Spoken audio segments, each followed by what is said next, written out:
반갑습니다. 우리 옆 사람과 한번 같이 인사해 볼까요? 오늘 주 안에서 승리합시다. 한번 인사해 봅시다. 우리 그래도 옆 사람과 인사하실 때 얼굴 붉히지 않으시고 웃으면서 인사하는 것이 참 좋은 것 같습니다. 오늘 이 시간이 하나님의 은혜가 가득한 복된 시간 되길 간절히 소망합니다. 우리 오늘 설교, 사실 이제 지난번 제가 설교했을 때도 우리 로마서 8장을 가지고 설교를 했었고요. 오늘도 그 8장에 이어서 이제 설교를 보려고 하는데요. 지난번에 주제였던 내용이 우리는 말할 수 없는 탄식 가운데 있다라는 거였어요.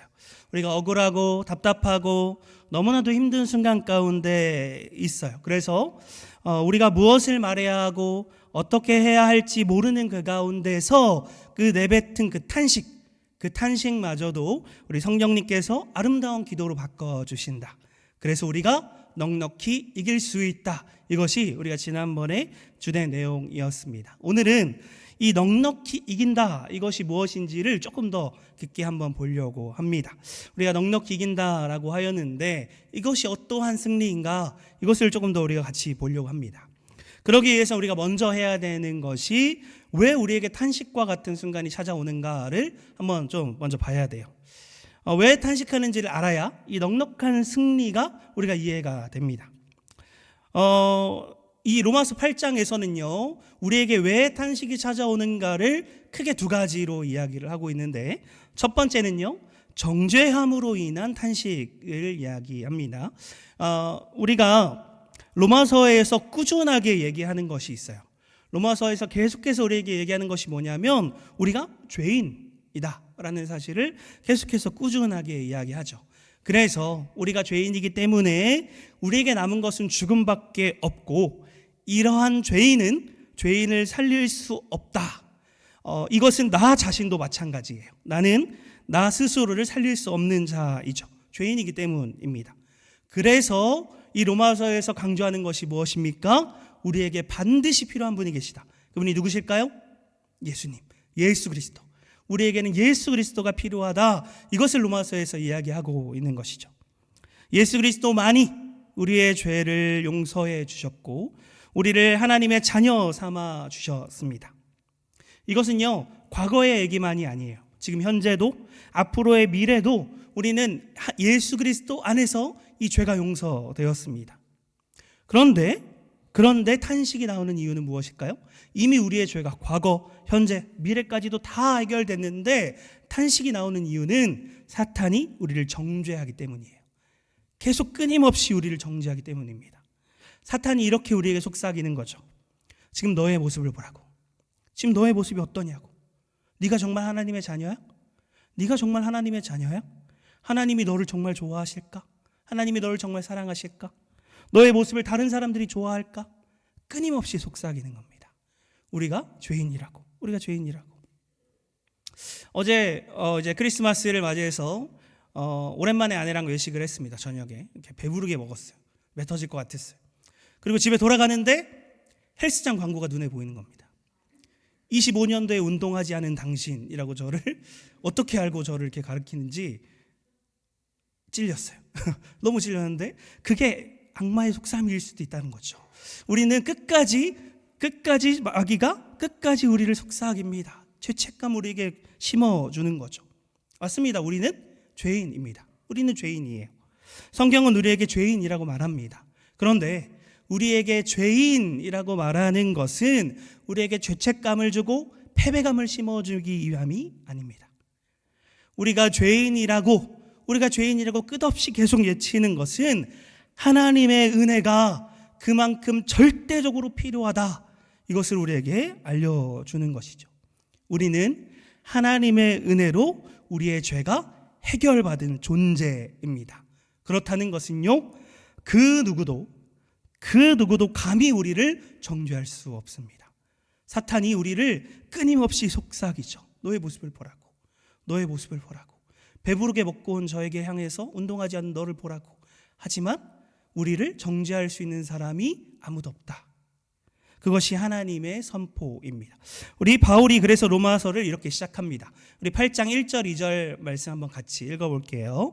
시작. 그러므로 이제 그리스도 예수 안에 있는 자에게는 결코 정죄함이 없나니 이는 그리스도 예수 안에 있는 생명의 성령의 법이 죄와 사망의 법에서 너를 해방하였음이라.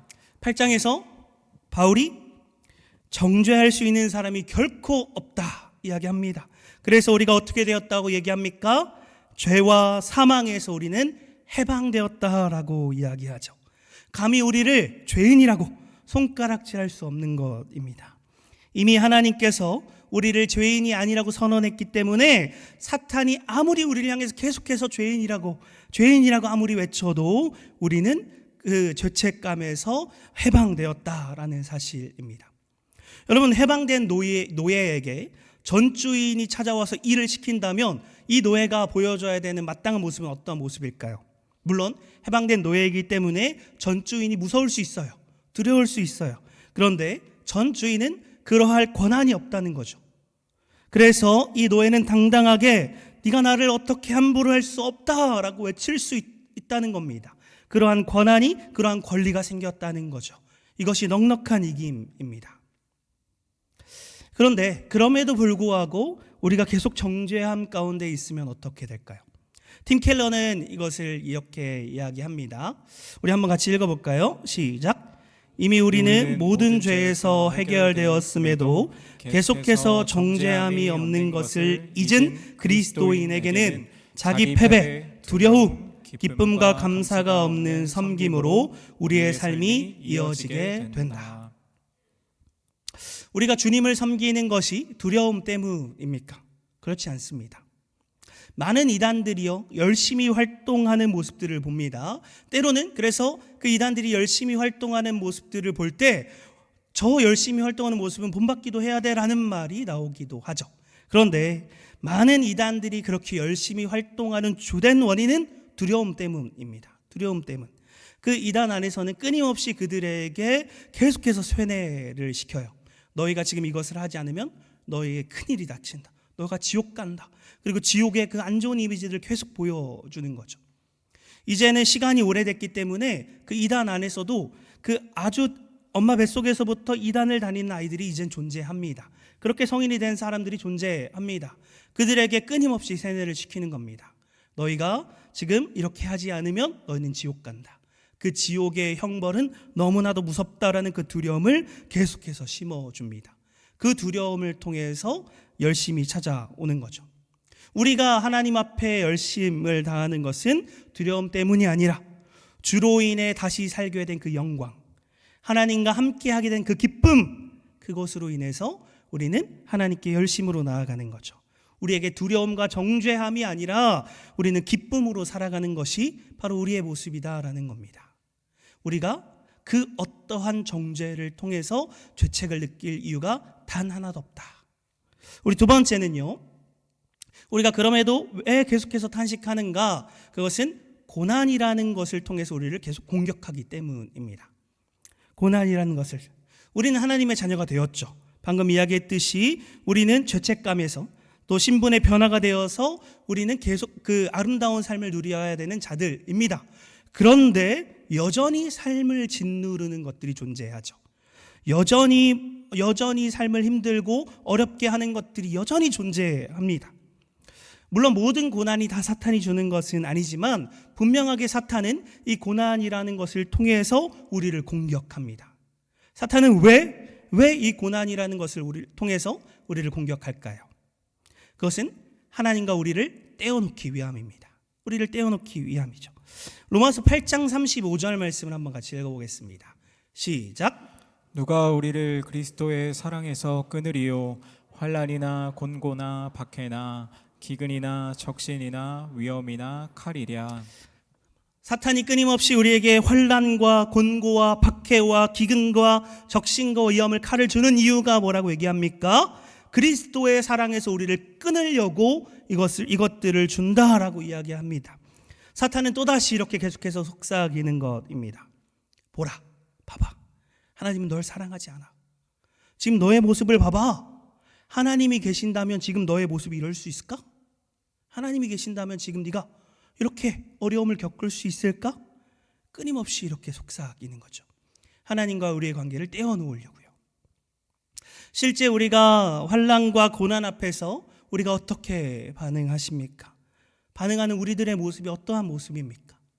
때로는 하나님을 원망하면서 도대체 나한테 왜 이러한 일이 닥쳐왔습니까? 왜 나만? 왜 내가 이렇게 힘들어야 합니까? 이러한 불평, 이러한 불만, 이것이 때로는 우리의 모습이지 않습니까? 이러한 고난 가운데 있는 모습을 로마서에서는 이렇게 이야기합니다. 우리 8장 36절을 한번 이어서 읽어볼까요? 시작. 기록된 바 우리가 종일 주를 위하여 죽임을 당하게 되며 도살당할 양같이 여김을 받았나이다 함과 같으니라. 이 로마서 8장 36절의 말씀은 우리의 모습이 아주 밑바닥까지 있는 우리의 모습을 보여주고 있어요. 우리의 모습이 어떠한 모습이라고 얘기합니까? 죽임을 당하게 되었다 얘기해요. 죽임을 당하게 되었다. 이 여기서의 뉘앙스가 한 번 죽고 끝나는 게 아니라요, 이 죽음은 계속되는 죽음의 과정이에요. 계속 반복되는 죽음의 과정이죠. 그런데 죽임을 당하게 되었다, 그 앞에 어떤 단어가 있냐면 종일이라는 단어가 있어요. 종일. 그 하루 전체를 이야기합니다. 하루 전체. 하루에서 단 1초도 쉬는 시간이 없는 순간을 이야기하죠. 그러니까 우리가 어떻다는 겁니까? 하루에서 단 1초도 쉬는 시간 없이 죽임을 당하게 된, 죽음의 위험 앞에 있게 된 것이 바로 우리들의 모습이라는 거예요. 저 요즘 아이엠복서라는 걸 열심히 보고 있습니다. 거기에 복싱을 하는 건데, 복싱 할 때 보면은 어떤 사람들은 이렇게 손만 올리고 계속 맞고 있는 사람들이 있어요. 우리가 그렇게 끊임없이 죽음 앞에 놓여지게 된 상황이 어쩌면 코너에 몰려서 아무런 공격도 하지 못하고 계속해서 그 주먹을 맞고 있는 그 모습이 우리의 모습일지 모르겠습니다. 그런데 그러한 우리의 모습을 도살당할 양 같다고 비유를 하고 있어요. 양은 스스로를 보호할 수 있는 것이 단 하나도 없는 동물입니다. 스스로가 스스로를 보호할 수 있는 것이 단 하나도 없어요. 그래서 이미 그 양은 포식자에게 늘 위험이 노출되어 있는 상태이죠. 그래서 양이라는 존재 자체가 이미 너무나도 무력한 존재입니다.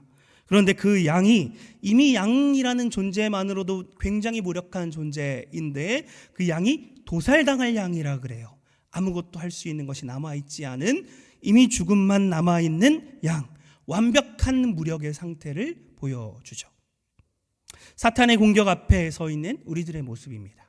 사탄이 끊임없이 우리를 괴롭히고 우리를 공격할 때에 그 앞에 서 있는 우리들의 모습이죠.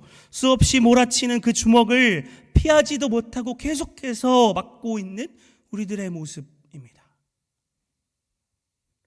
그런데 중요한 것은 36절에서 끝이 나는 것이 아니라 37절로 바로 이어져요. 우리 37절 말씀을 한번 같이 읽어볼까요?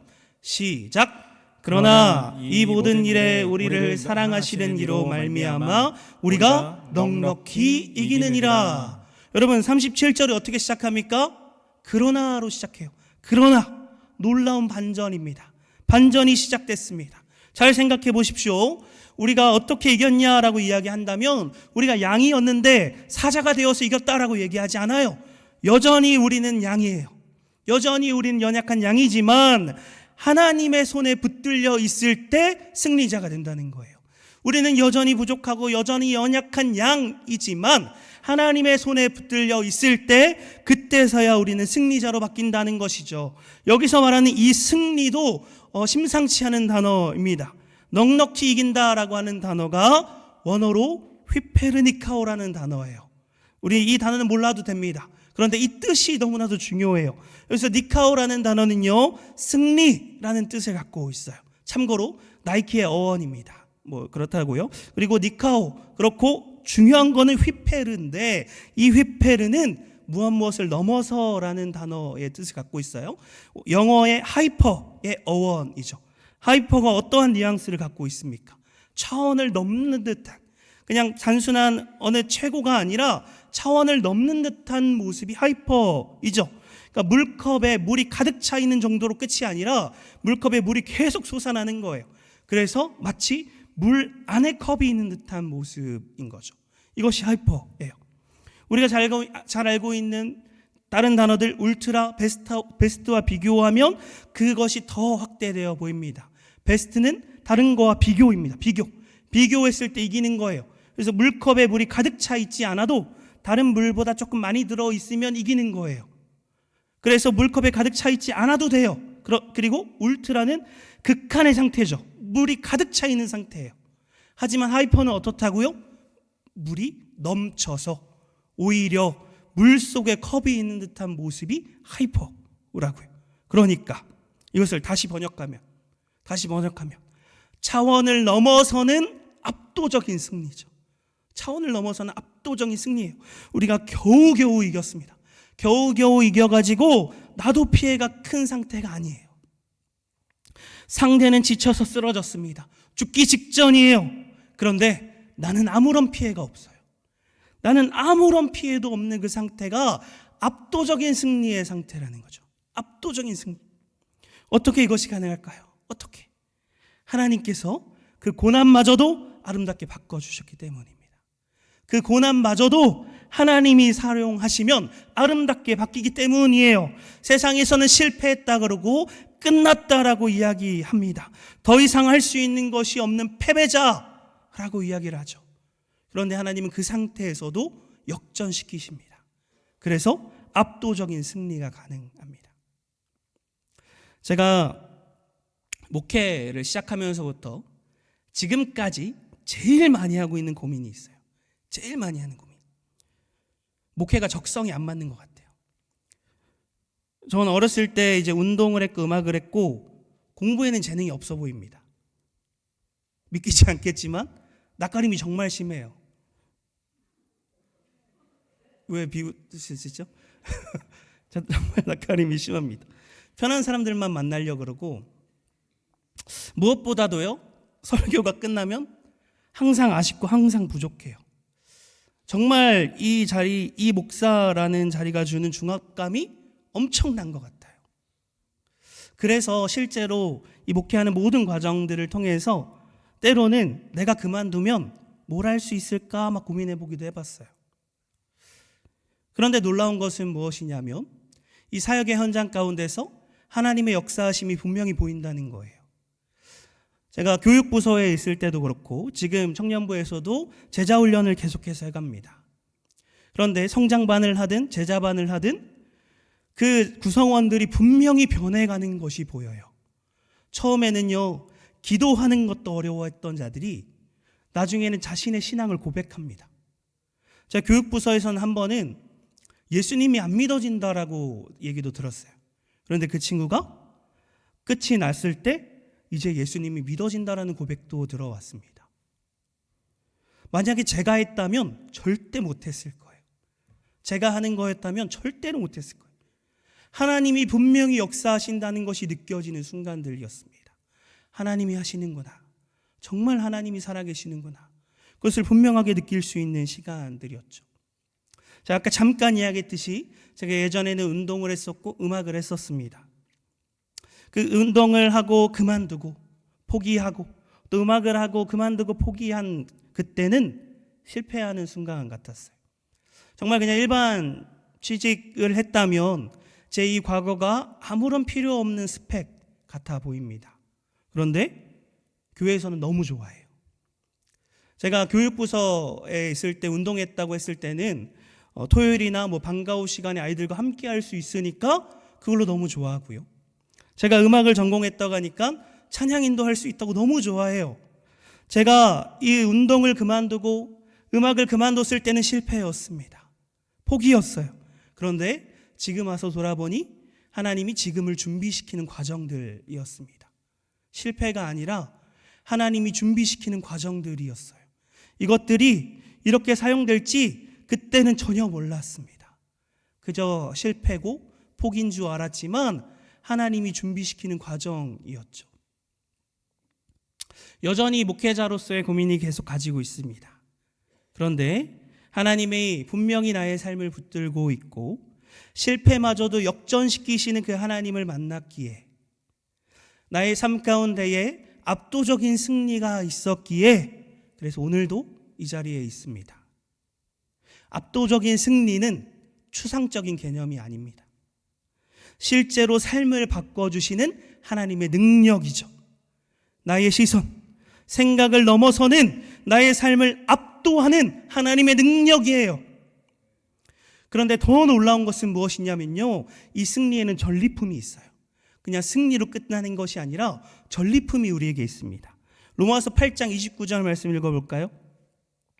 8장 29절 시작.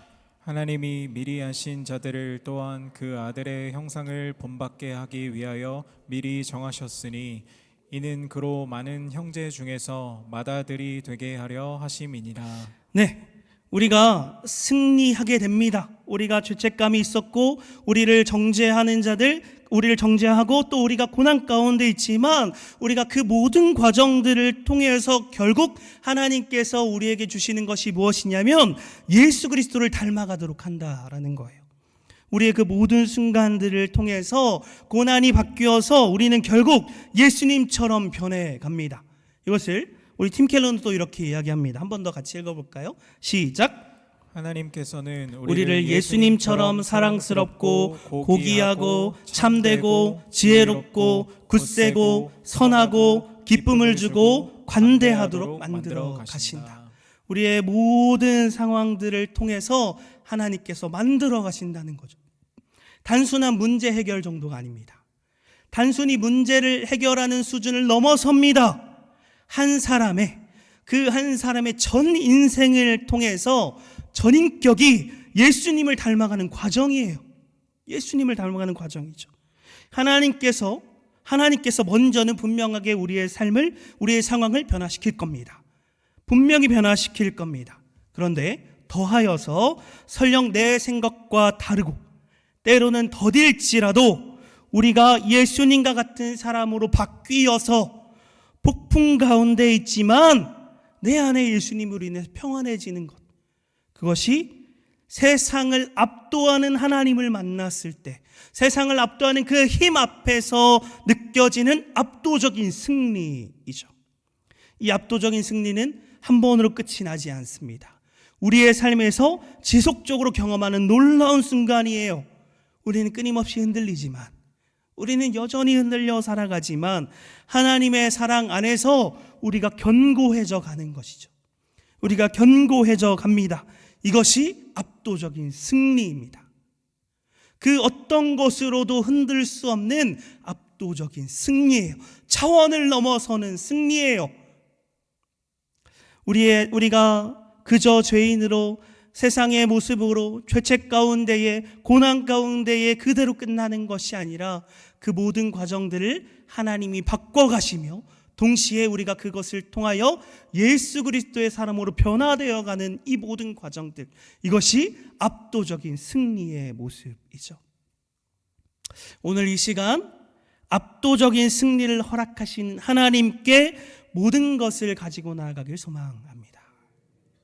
나를 괴롭히는 죄책감, 내 삶을 짓누르는 환난과 고난, 그것이 무엇이 됐든 다 하나님께 가지고 나오십시오.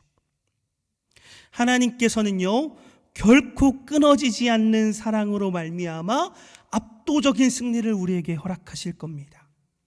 우리의 상태, 우리의 연약함, 우리가 겪은 사건, 우리의 복잡한 생각들, 그것이 무엇이 되었든 하나님 앞에서는 단 하나도 문제가 되지 않습니다. 이미 하나님이 다 이기셨습니다. 오직 한 분 하나님께 나아갈 때 우리의 삶은 승리로 확정되었습니다. 우리가 사자로 바뀌었기 때문에 승리가 된 것이 아니라 하나님께 나아갈 때 우리의 삶은 승리로 확정되었습니다. 이 사실을 믿고 온전히 하나님 앞에 나아갈 수 있는 주님의 귀한 자녀들 될 수 있길 간절히 축복합니다. 하나님께서 이미 모든 것을 우리에게 승리를 허락하셨기에 그 하나님께 온전히 나아갈 수 있는, 오늘 이 시간 하나님께 모든 걸 쏟아낼 수 있는 놀라운 시간 될 수 있길 간절히 축복합니다. 오늘 말씀을 정리하고자 합니다. 우리는 여전히 연약하고 부족합니다. 우리는 여전히 삶에 짓누릴 때가 있어요. 여전히 그래서 그 정죄함 가운데서 우리가 쓰러지고 넘어지고 일어나지 못할 때도 있죠. 그런데 우리의 시선이 그 나에게 머물러 있지 않고 그 상황에 머물러 있는 것이 아니라 그 하나님께로 향할 때 이루 말할 수 없는 압도적인 승리를 우리에게 허락하신다는 겁니다. 하나님을 바라보시는, 하나님께 온전히 나아가는 주님의 자녀들이 바로 오늘 이 시간 나타나길 간절히 소망합니다. 그래서 다른 누구가 아니라, 다른 무엇이 아니라, 다른 어떤 것이 아니라 하나님으로 인해 내가 기뻐합니다. 하나님으로 인해 내가 오늘 살아갑니다. 그렇게 간증할 수 있는, 고백할 수 있는 우리들의 모습들이 될 수 있기를 주님의 이름으로 간절히 축복합니다. 기도하겠습니다. 하나님 아버지 감사합니다. 주님, 우리는 연약하고 부족합니다. 그러나 그러한 우리를 끝까지 사랑하시고 끊어지지 않는 사랑 가운데서 우리의 상황을 역전시키시고 예수 그리스도를 닮아가는 놀라운 승리를 허락하시니 주님 감사합니다. 내가 어떤 것을 갖고 있던, 어떤 문제 가운데 있던 온전히 하나님 앞에 내려놓고 그 압도적인 승리를 경험하는 바로 오늘의 시간 될 수 있도록 주님 함께하여 주시옵소서. 감사합니다. 주님, 살아계신 예수 그리스도의 이름으로 기도합니다. 아멘.